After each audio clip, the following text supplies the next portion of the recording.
Dia duduk termenung di pinggir kasur menatap kosong ke lantai kamar yang hanya diterangi lampu redup.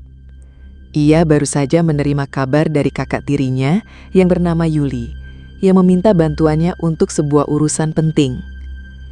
Bukan sekedar penting, tapi juga terdengar aneh dan membuat bulu kuduknya merinding.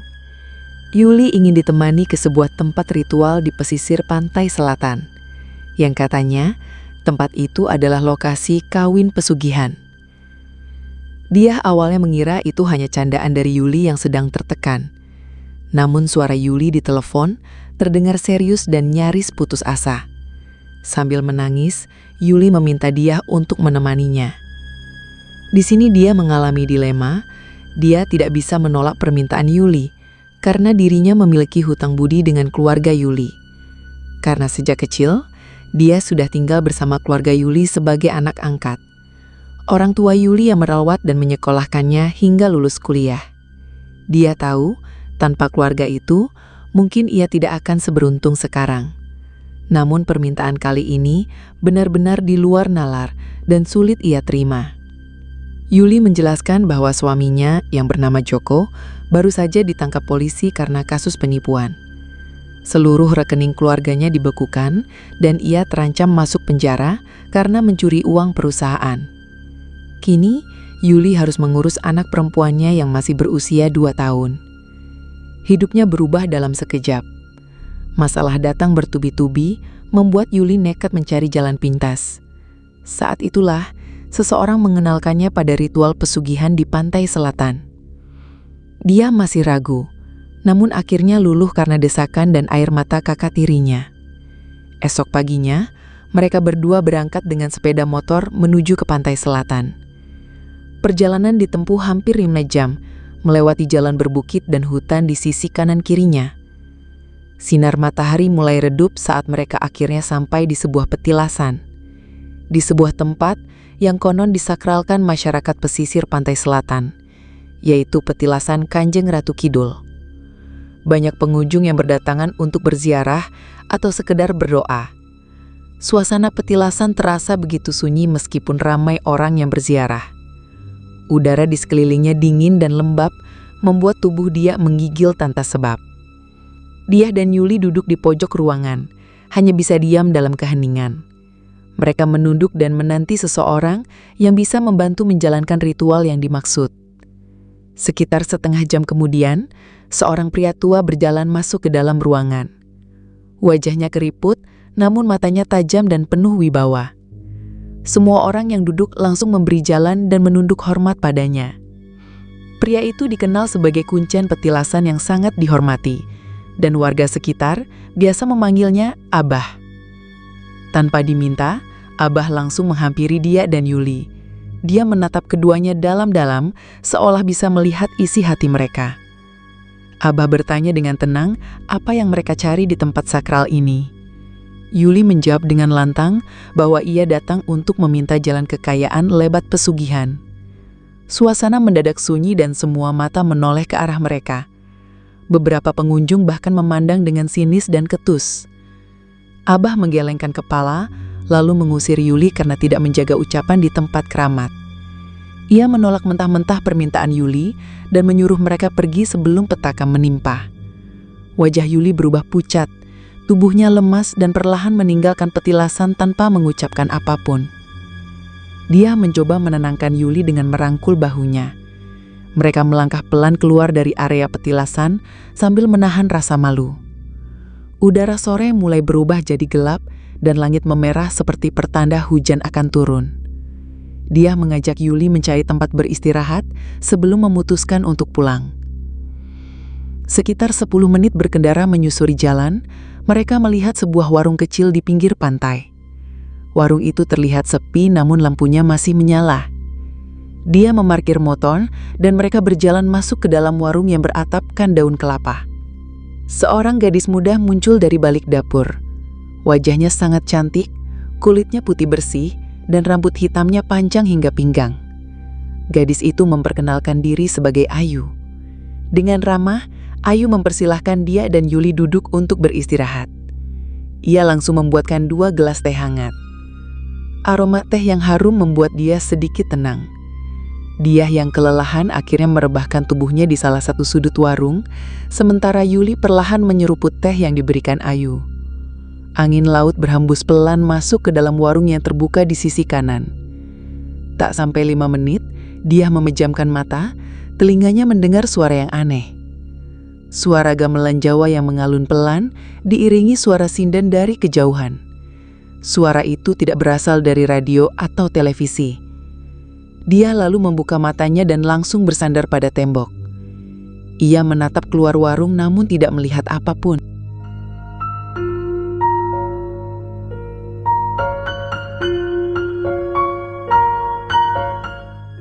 Suara gamelan masih terdengar di telinga dia, bahkan semakin jelas dan terasa begitu dekat. Alunan suara sinden menyusup ke dalam dada, membuat jantungnya berdebar tak karuan. Yuli yang duduk di sebelahnya tetap tenang, tak mendengar apapun selain desiran angin. Wajah dia terlihat bingung. Ia menatap Yuli namun tak mendapat tanggapan yang berarti. Ayu berjalan mendekat dengan perlahan, lalu duduk di hadapan mereka sambil tersenyum tenang. Tatapan Ayu lebih lama tertuju pada dia, seakan dia sedang menilai sesuatu yang tidak terlihat. Suasana warung mendadak berubah menjadi lebih sepi dan menyeramkan. Ayu berkata bahwa suara gamelan itu bukan suara biasa yang bisa didengar semua orang. Ia menjelaskan bahwa hanya orang-orang terpilih yang akan mendengar suara tersebut. Dan menurut Ayu, dia adalah orang yang dipilih malam ini. Yuli terlihat heran. Ia menolak dengan halus karena sejak awal niat ritual datang darinya, bukan dari dia. Ayu kembali tersenyum lalu berkata bahwa bukan Yuli yang dikehendaki malam ini. Justru dialah yang pantas menjalankan ritual pesugihan itu. Wajah dia langsung berubah tegang. Ia merasa tidak pernah menginginkan hal itu. Dirinya hanya ingin menemani Yuli. Namun di malam itu, arah takdir mereka mulai berubah. Dan dia hanya menunduk. Pikirannya mulai kacau antara percaya atau tidak dengan semua penjelasan itu. Namun tubuhnya mulai terasa dingin, seolah ada sosok lain yang ikut masuk ke tubuhnya. Yuli dengan cepat memohon pada dia agar mau melanjutkan pesugihan ini. Ia mengatakan bahwa kesempatan ini tidak datang 2 kali. Dan dia sendiri tidak bisa menjalankannya. Wajah Yuli terlihat putus asa dan matanya mulai berkaca-kaca. Dia hanya bisa terdiam menahan bingung dan rasa takut. Dalam hati kecilnya, dia tahu bahwa ini bukan sekedar ritual biasa. Ada sesuatu yang lebih besar, lebih menakutkan, dan lebih mengerikan dari yang ia bayangkan. Namun ia juga tidak tega melihat Yuli terus-menerus memohon padanya. Dia akhirnya angkat bicara dan menyatakan bahwa ia bersedia menjalani ritual tersebut.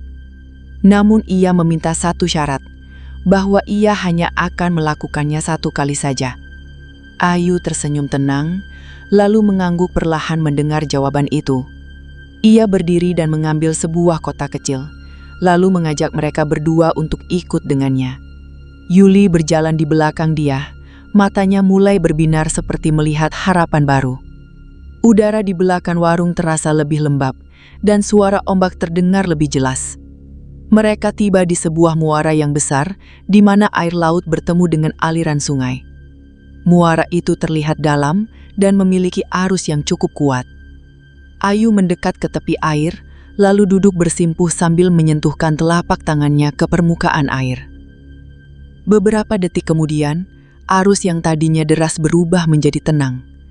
Gelombang kecil pun hilang, seolah air mendengarkan perintahnya. Yuli dan dia saling berpandangan. Mereka seperti menyaksikan hal yang tidak masuk akal. Ayu lalu berdiri dan berjalan mendekati dia sambil membawa sebuah kantong kain kecil. Dari kantong itu, ia mengeluarkan beberapa kuntung bunga melati putih yang masih segar.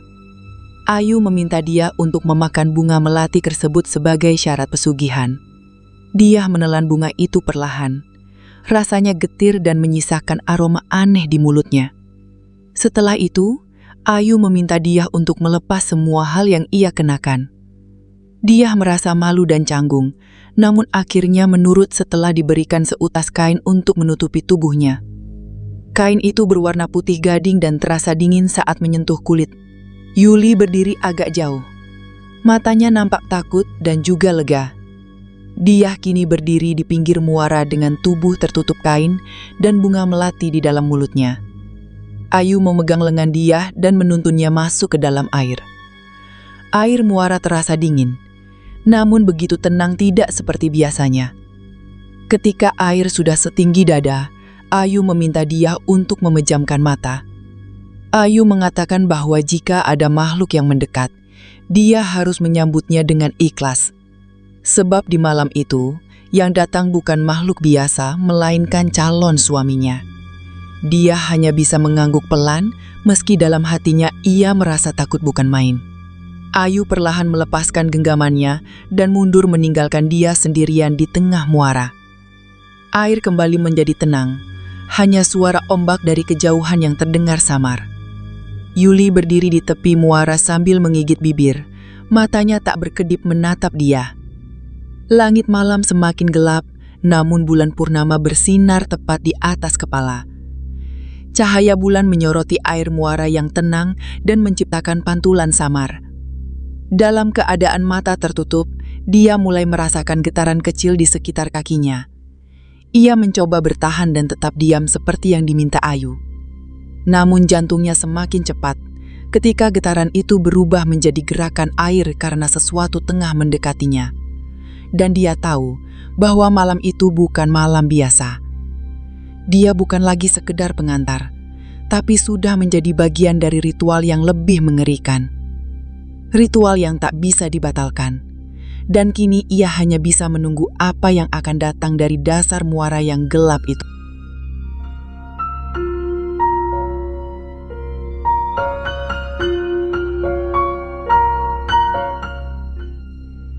Air di sekeliling dia perlahan berubah lebih hangat. Udara malam terasa semakin berat, seolah waktu berhenti berputar. Ia masih berdiri di tengah muara. Tubuhnya terbungkus kain putih dan menempel erat di kulitnya. Langit tetap gelap, namun cahaya bulan yang jatuh ke permukaan air terlihat seperti bayangan dari dunia lain. Tiba-tiba dari arah dasar muara muncul gelembung-gelembung besar yang pecah di permukaan. Dia membuka mata, namun pandangannya kabur karena air yang menetes dari rambutnya. Ia melihat sesuatu bergerak mendekat perlahan dari bawah air. Pertama hanya bayangan gelap, lalu muncul bentuk yang jelas. Seekor ular putih sebesar pohon kelapa muncul dari sisi kanan. Kepalanya mengangkat pelan dan matanya tajam namun tidak mengancam. Dari sisi kiri, seekor buaya putih muncul perlahan. Bentuknya lebih besar dan mengerikan. Air di sekitar mereka menjadi sangat tenang, seolah seluruh muara menghormati kehadiran dua makhluk itu. Dia berdiri kaku dan tubuhnya gemetar, namun rasa takut perlahan berubah menjadi rasa hening yang dalam. Ia menatap ular, lalu beralih pada buaya. Dalam hatinya, dia merasakan tarikan kuat dari buaya putih itu. Tanpa suara dan tanpa isyarat, ia melangkah pelan mendekati buaya tersebut. Ular putih itu kemudian menyelam dan menghilang tanpa jejak. Sementara buaya putih mendekat dan berhenti di hadapan dia. Tiba-tiba air di sekitar mereka berubah menjadi gelombang kecil yang mengelilingi keduanya. Dalam sekejap, buaya itu terangkat sedikit dari air dan berubah bentuk. Kulit bersisiknya berubah menjadi kain halus. Moncongnya perlahan memendek menjadi hidung manusia. Matanya yang tajam berubah menjadi sepasang mata laki-laki yang tenang dan dalam. Dia kini berhadapan dengan seorang pria berwajah tampan, mengenakan busana kerajaan berwarna hijau lumut. Di dadanya tergantung kalung berisi batu hitam yang berkilau samar. Ia adalah Pangeran Angkawijaya, penjaga gerbang muara dan penguasa dunia di bawah ombak. Dia tak tahu dari mana nama itu muncul, Namun suara itu terucap jelas di dalam pikirannya. Pangeran Angkawijaya lalu mengulurkan tangan ke arah dia. Tanpa perintah, tangan dia bergerak menyambut. Begitu jemari mereka bersentuhan, air di sekitar langsung naik perlahan, layaknya kabut menyelimuti mereka berdua. Dari atas tebing kecil di tepi muara, Yuli menyaksikan semuanya dalam diam. Matanya melotot dan nafasnya mulai sesak, tapi ia tidak bisa bergerak sedikit pun. Kabut air itu berubah menjadi tirai putih yang menutupi seluruh tubuh mereka.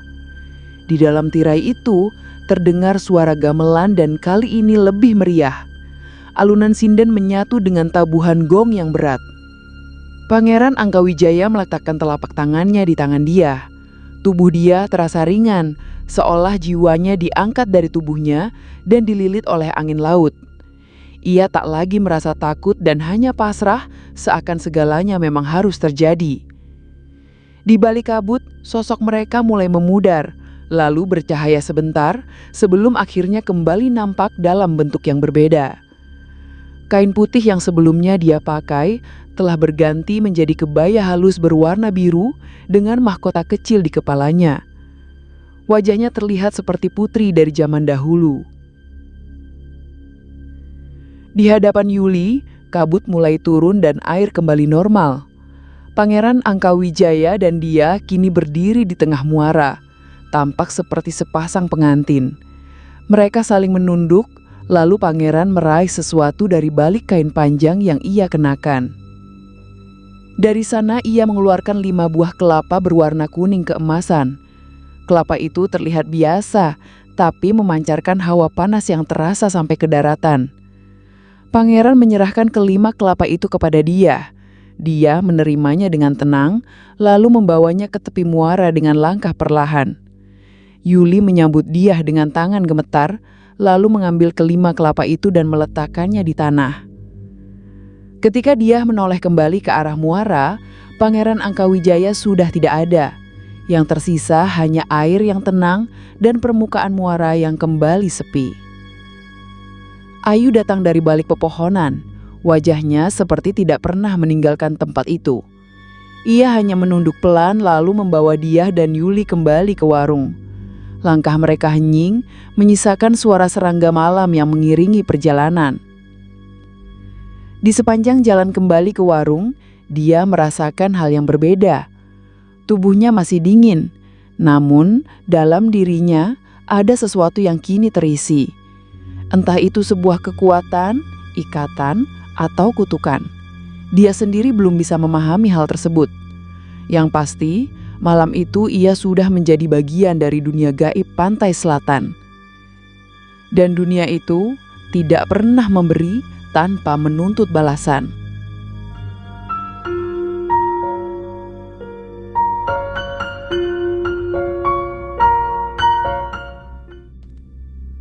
Fajar belum sepenuhnya datang saat mereka tiba kembali di warung.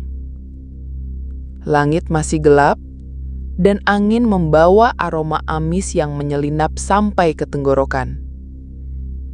Dia duduk bersila di lantai kayu. Tubuhnya masih mengenakan kebaya biru yang kini mulai mengering. Kelima kelapa diletakkan di hadapannya, berjajar seperti benda pusaka yang tak boleh disentuh sembarangan. Yuli duduk bersandar di dinding. Wajahnya sayu, matanya sembab, namun masih diliputi rasa puas yang aneh. Ayu berdiri menghadap laut. Punggungnya tegap seperti seseorang yang baru selesai menunaikan tugas penting. Setelah hening cukup lama, Ayu berbalik dan berjalan mendekat ke arah kelapa. Tangannya yang kecil namun kuat meraih satu kelapa, lalu mengetuk permukaannya dengan jari. Suara dari dalam kelapa terdengar berat, seolah bukan berisi air, melainkan sesuatu yang lebih padat. Dengan gerakan ringan, Ayu memecah kelapa itu menggunakan sabit kecil yang ia ambil dari balik kainnya. Retakan pertama memunculkan kilau yang tak biasa. Begitu kelapa terbuka sepenuhnya, isinya bukan air, tapi bongkahan emas seperti koin kuno dari kerajaan. Yuli membeku dan matanya melotot melihat isi kelapa itu. Dia hanya menatapnya, namun tak menunjukkan reaksi yang berlebihan. Ayu lalu membuka kelapa kedua dan isinya tetap sama, yaitu emas berbentuk bulat kecil, menyatu dalam gumpalan sabut di dalamnya. Kelapa ketiga dan keempat pun dibuka. Masing-masing berisi benda berharga seperti emas batangan, gelang, dan koin-koin emas. Namun pada kelapa kelima, Ayu berhenti sejenak sebelum membukanya. Ia memandang dia seolah ingin memastikan sesuatu. Lalu ia meletakkan kelapa itu di depan dia tanpa membukanya. Dia memegang kelapa itu dengan dua tangan, merasakan hawa dingin dan berat. Di dalam hatinya, ia tahu ini bukan sekedar benda pemberian. Kelapa itu adalah bentuk ikatan, janji, dan jalan yang hanya bisa dilalui satu kali. Ayu menyampaikan bahwa semua kelapa itu adalah hak dia, sebagai mahar atau ucapan terima kasih, dan sebagai bagian dari perjanjian pesugihan yang telah diselesaikan. Namun dia tidak menginginkan semuanya. Ia menyampaikan bahwa ia hanya akan mengambil satu, bukan karena takut atau ragu, tapi karena ia tak ingin terikat lebih dalam dari ini. Ayu menerima keputusan itu tanpa protes. Ia lalu mengangkat keempat kelapa lainnya dan membawanya kembali ke dekat tepi warung. Angin dari laut tiba-tiba bertiup lebih kencang, membuat tirai bambu di warung bergoyang keras. Langit yang tadinya mulai terang justru berubah kelabu. Air laut bergemuruh dan ombak pertama kali menghantam batu-batu besar di tepi muara. Ayu berjalan perlahan ke arah ombak membawa keempat kelapa yang ditolak oleh dia. Ia menengok sekali ke belakang, lalu melangkah ke laut tanpa suara. Begitu kakinya menyentuh air, seluruh tubuhnya mulai larut. Semakin jauh ia berjalan, tubuhnya makin memudar hingga akhirnya benar-benar menghilang di antara riak gelombang. Tak lama kemudian, warung yang mereka tempati mulai bergetar perlahan. Dinding kayu berubah menjadi permukaan keras berlumut. Atap ilalang runtuh dan berganti dengan batu karang. Lantai yang tadinya terbuat dari papan kayu, kini menjadi lapisan keras seperti kulit kerang. Dia dan Yuli hanya bisa menatap perubahan itu tanpa bergerak sedikit pun. Warung yang semalam mereka jadikan tempat bernaung, kini telah lenyap begitu saja. Yang tersisa hanyalah sebongkah karang besar di tepi pantai. Langit pun kembali cerah. Matahari perlahan muncul dari balik bukit kecil di sisi timur, menyinari wajah Yuli yang mulai meneteskan air mata. Untuk pertama kali sejak mereka datang, Yuli akhirnya dapat kembali berbicara. Suaranya serak, pelan, namun cukup jelas.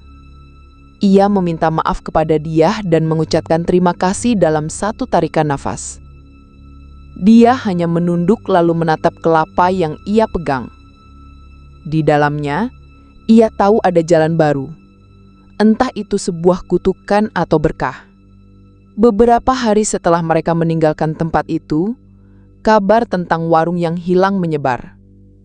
Warga sekitar menyebut tempat itu angker dan menghindari daerah muara sejak saat itu. Dia memulai hidup baru dengan membawa satu kelapa yang ia simpan dalam kotak kayu kecil. Isinya cukup untuk membuka usaha, membiayai hidupnya dan membantu orang-orang yang ia sayangi. Namun sejak saat itu, setiap malam purnama dia selalu mendengar suara gamelan dari arang laut. Tidak keras, hanya samar, seperti undangan dari dunia lain. Ia tahu suaranya berasal dari Pangeran Angkawijaya. Namun dia tidak pernah menjawabnya. Ia tahu cinta dengan siluman hanya akan menyisakan kenangan pahit. Kenangan yang tidak bisa dihapus oleh waktu, tidak juga oleh emas sebanyak apapun.